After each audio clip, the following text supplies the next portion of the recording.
The air was unusually still over the outskirts of Phoenix Valley, Arizona.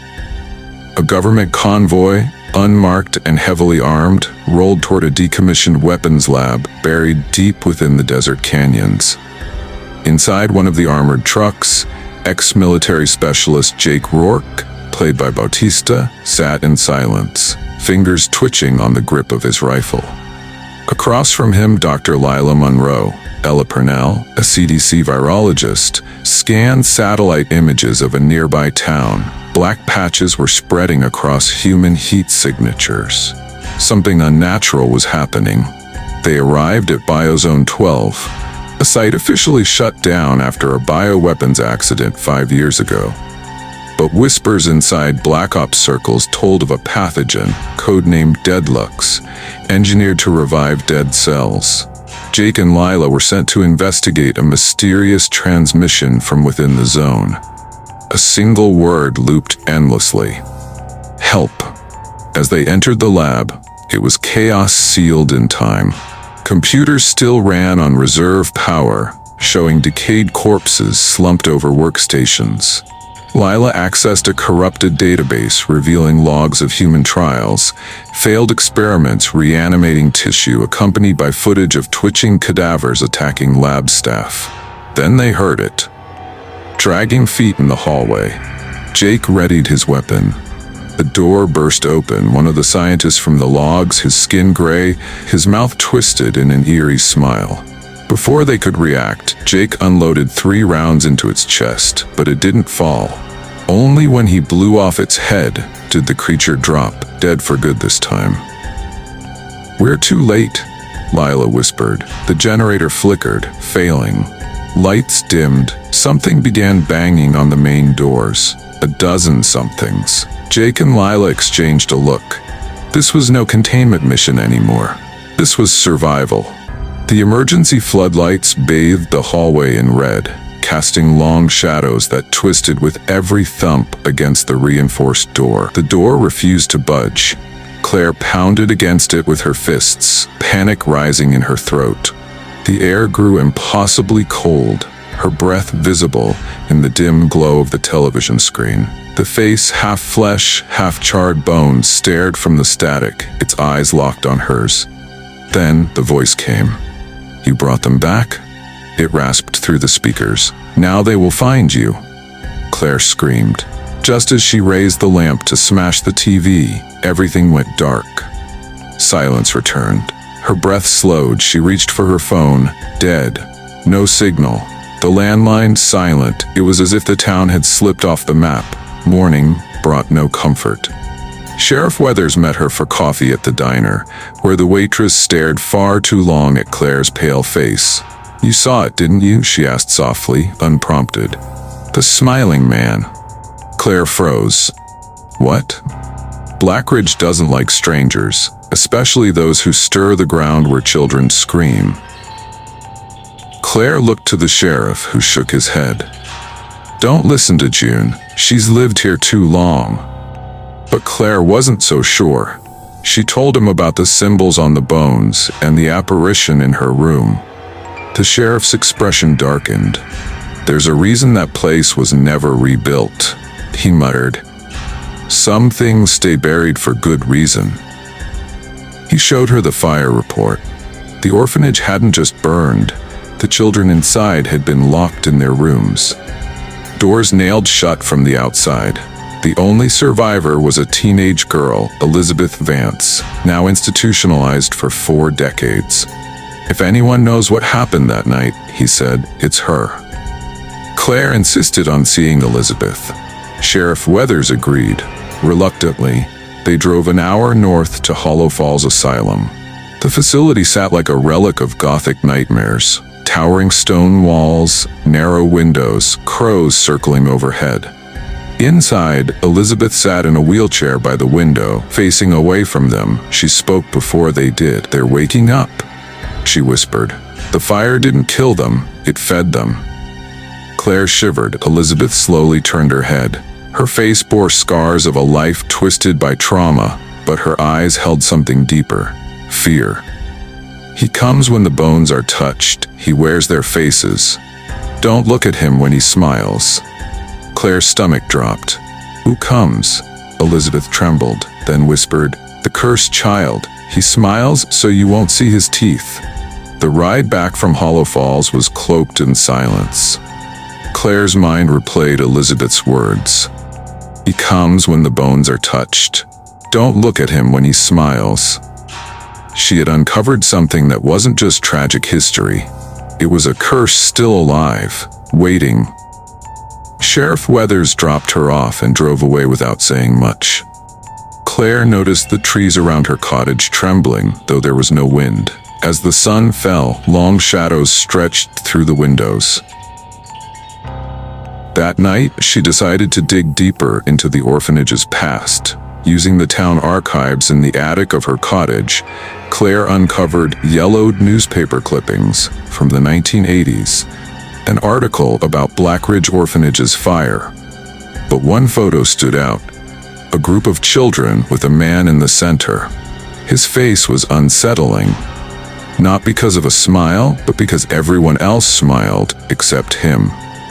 He wore a white clergy collar, Father Matheson. According to the article, he was never found after the fire. Claire scribbled notes furiously, but her pen ran dry mid-sentence.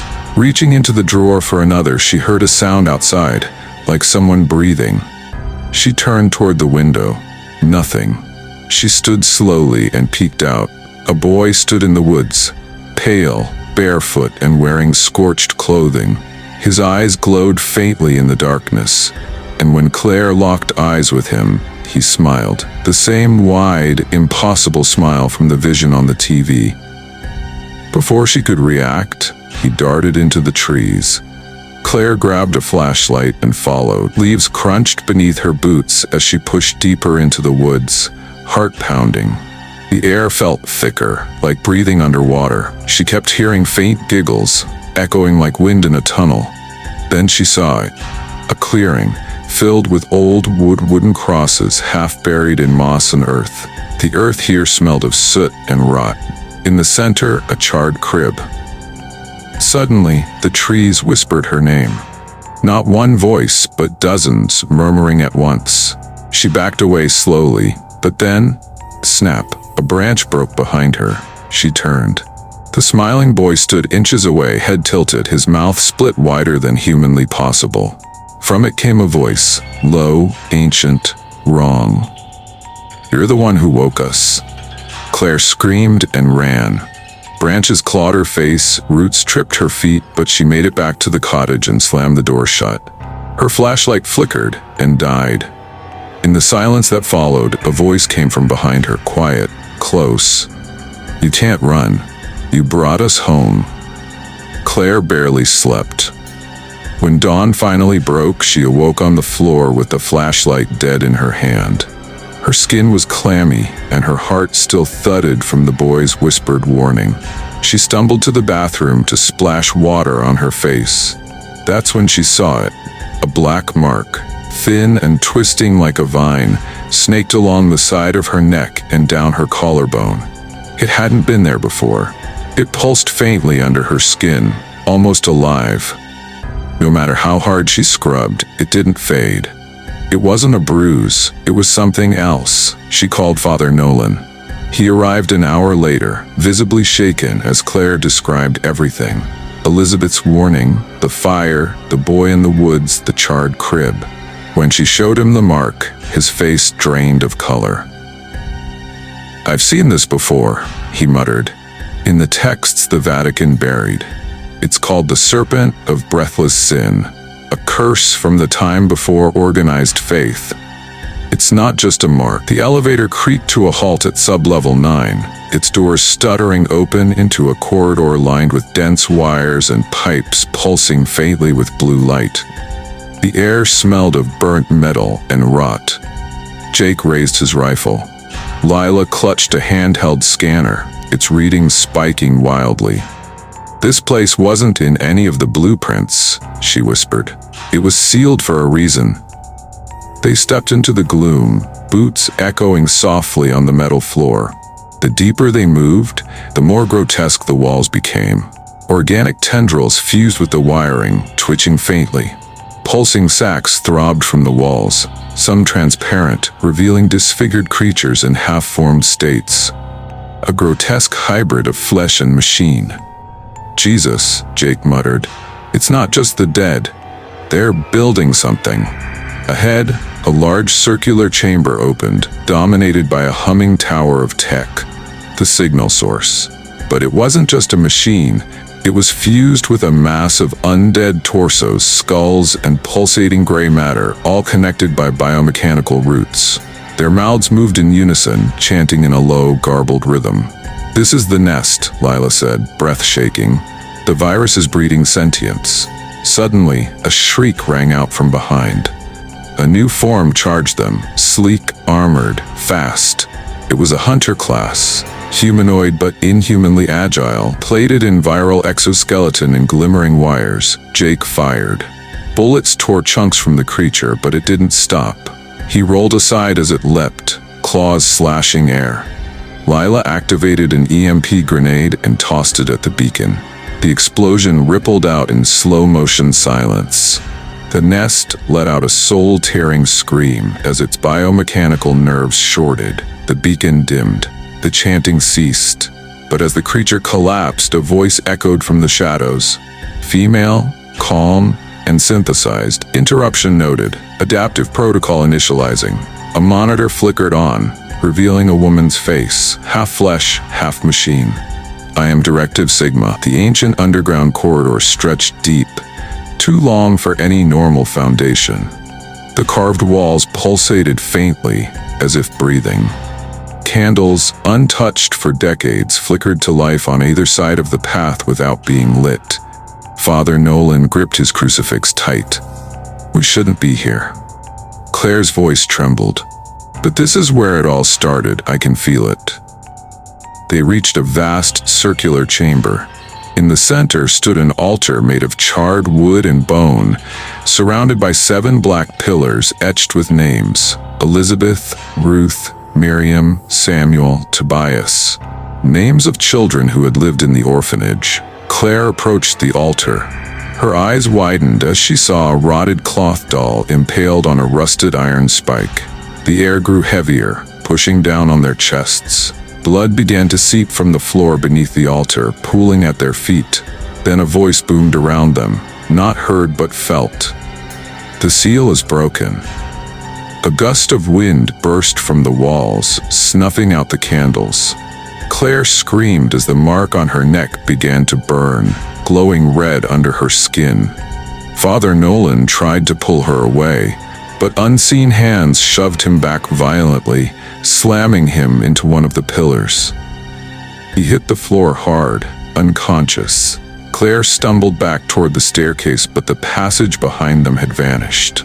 Instead, dozens of small, shadowy figures began to emerge from the cracks in the stone, their eyes glowing white in the dark. The children, but not alive, not human. They surrounded her, silently watching. One stepped forward. It was the boy from the woods. His face was cracked like porcelain and his smile was wrong. "You saw what we were," he whispered. "Now you'll see what we became." He reached out, and as his hand touched Claire's chest, her vision exploded into white. She was no longer in the chamber. She was standing in the orphanage. Whole, intact, children laughing around her. It was a memory, but not hers. She walked through the halls as the voices of the nuns called out hymns, and behind the walls, she heard crying. Claire pushed open a forbidden door marked "Nursery, Keep Closed."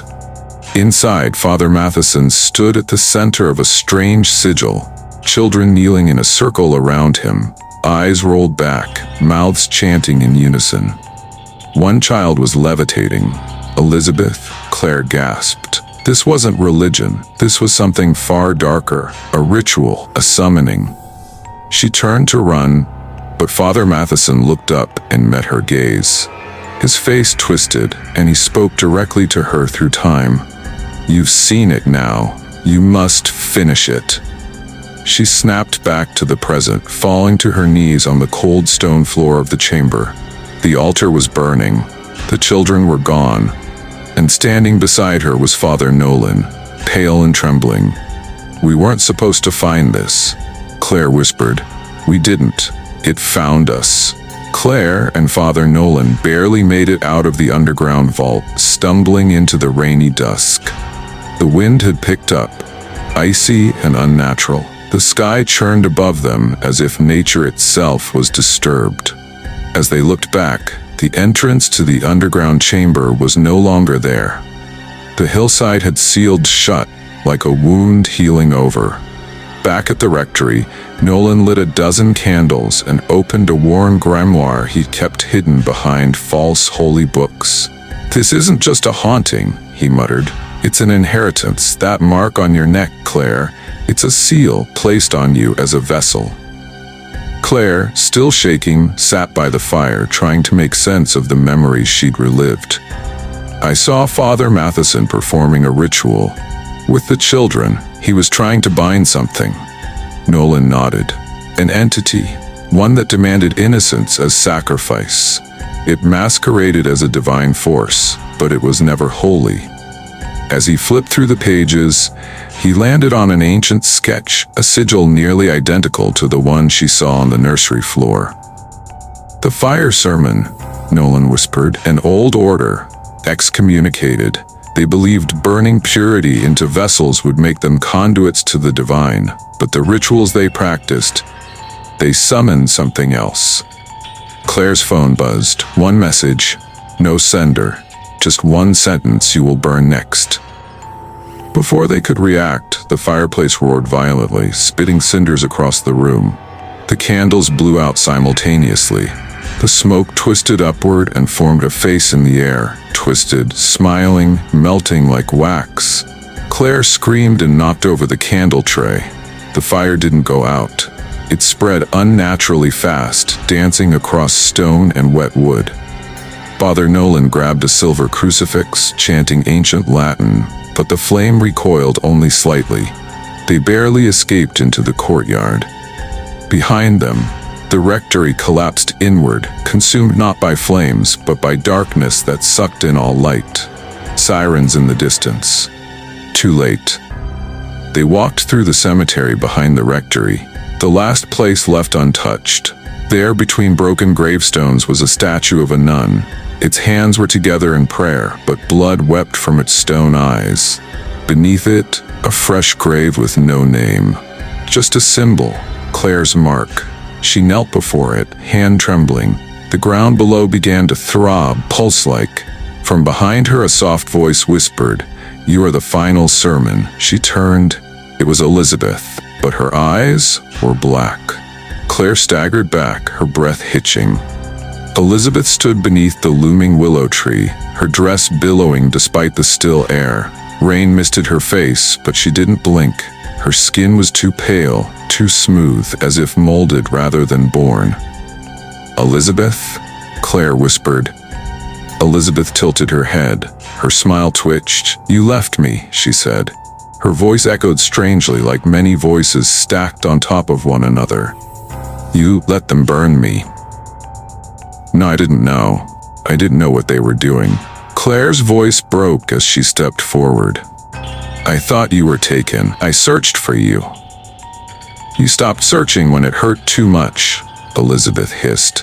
Her black eyes glistened, and her fingernails lengthened into sharp, blackened claws. Father Nolan gripped Claire's shoulder and whispered urgently, "That's not your sister anymore." "But she remembers," Claire whispered. The wind picked up violently. The statue of the nun cracked from head to toe, then exploded outward in a spray of blood and stone. From the earth, something stirred. Roots twisted unnaturally, and a skeletal hand clawed out from the soil. Then another. They weren't human. Gaunt, charred figures began pulling themselves from the graveyard, victims of the fire sermon, bound in death to the curse. Nolan flung holy water, chanting faster. The creatures recoiled, but only slightly. Elizabeth stepped forward, unharmed. "Your prayers died with their souls, priest." Claire turned to flee, but found herself frozen. The mark on her neck burned, and her legs refused to obey. Elizabeth placed a hand over her chest. "You were chosen before you were born. I was the price. You are the door." Suddenly, a deafening sound cracked the sky. Lightning struck the old chapel steeple. The shockwave knocked Nolan and Claire to the ground. The undead recoiled, shrieking. Claire's vision blurred, but in the flash of lightning she saw something. Her younger self standing at the chapel door, holding a locket. A memory? A message? She crawled toward the ruins of the chapel, her fingers bleeding on the gravel. Behind her, Elizabeth's voice howled. "The ritual begins at dawn." Inside the wreckage, she found it, her old locket, blackened but intact. She opened it. Inside was a lock of Elizabeth's hair and a photo of them together, laughing. Her tears fell onto the locket. The air around her shimmered. Elizabeth screamed in pain outside. The bond wasn't just a curse. It was a tether, one that could be turned against the darkness. But time was running out. Dawn was coming, so was the final rite. The sun's first rays had not yet broken the horizon, but the air buzzed with unnatural energy. The ruined chapel moaned with every gust of wind, as if the very stones mourned what was to come. Claire knelt among the rubble, gripping the locket as though it were her only anchor to sanity. She whispered Elizabeth's name over and over, not as a plea, but as a vow. Father Nolan, bloodied and barely able to stand, dragged himself beside her. "Whatever you saw in that locket, it changed something," he rasped. "You weakened her," she screamed. Claire turned to him, her eyes blazing with realization. The curse is tied to memory. She's feeding on pain and guilt. But this is love. She can't control that. From the tree line, Elizabeth emerged, taller now, more monstrous, her smile warped into a jagged grin. Shadows clung to her like a cloak. Behind her, the undead thralls knelt, waiting, their mouths sewn shut with red string. "You still don't understand," Elizabeth crooned, her voice honey-slick and venomous. "This world is dying. I'm not destroying it. I'm freeing it." Claire stood slowly. "You're not my sister anymore." "I was never your sister," Elizabeth replied. "Not after they dragged me into that room and carved prayers into my flesh. I died screaming for you."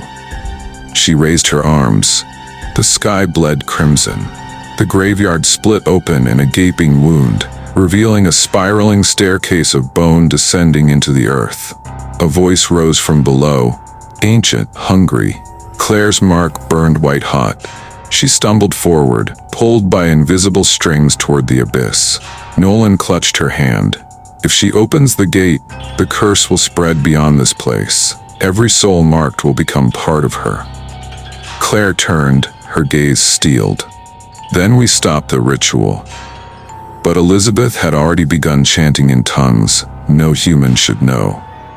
The undead moaned in unison, their sewn mouths vibrating. The stairwell pulsed with hellish light. Claire remembered the photo, their shared laughter. That moment had power. Memory was her weapon. She held the locket aloft and screamed, "I remember you." Elizabeth staggered. Her form flickered. "I remember the way we danced in the rain, the stories we told, the secret names we gave each other." The locket glowed, casting golden light. The undead twitched violently. The bones of the staircase began to crack. "No!" Elizabeth shrieked. "Don't take this from me." But Claire kept going, stepping closer. "You're not pain. You're not hate. You are loved." With a final cry, Claire pressed the locket to her sister's chest. The wind howled, a blinding flash erupted from Elizabeth's core, and then silence. But dawn had not yet come, and something deeper stirred beneath the earth. If you want to watch more horror movies like this, please like and comment on the video. You must subscribe to our channel and keep the bell icon all press. Thank you.